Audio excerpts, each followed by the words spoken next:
And did you also use the TSGLI program while you were in the hospital? Yes.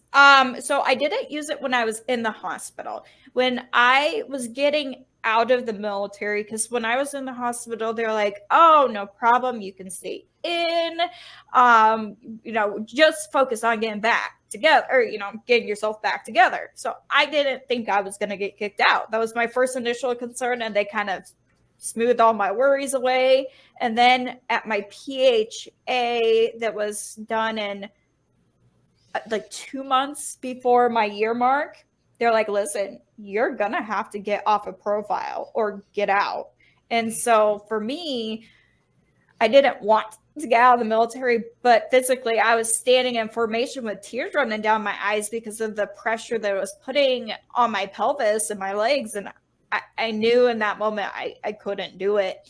And when it was one of my last drills, my commander was talking to me. He's like, have you signed up for TSGLI?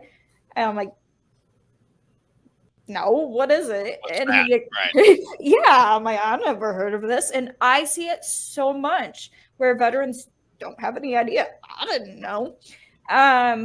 But TSGLI falls under your SGLI life insurance. And so if you have a traumatic injury, such as myself, one thing that falls under it is if you're hospitalized for at least 15 consecutive days, you qualify for $25,000.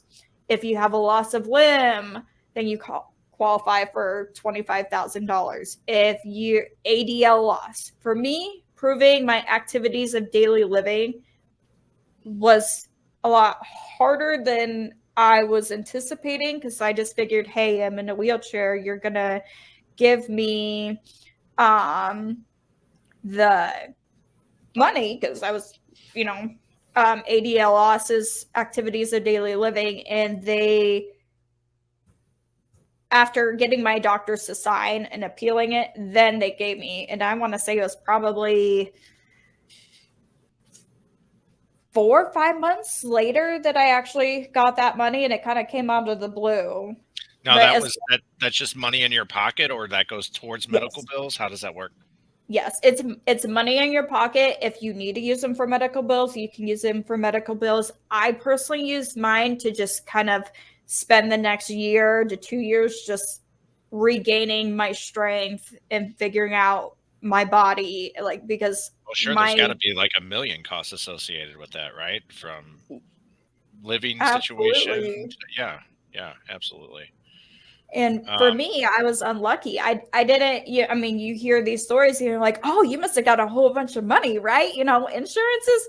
Nah, he didn't have any insurances and he died. And I found out he had no assets. So if it wasn't for the military, if I would have been a civilian when this happened, I would have been bankrupt and my life would have been very difficult to transition to success, because I would have constantly, my mental health would not have been there. I would have blamed him for the rest of my life if that would have happened, because it's so easy to blame other circumstances when you're in a circumstance like mine where it was not my fault. It's easy to hold on to that anger and blame them.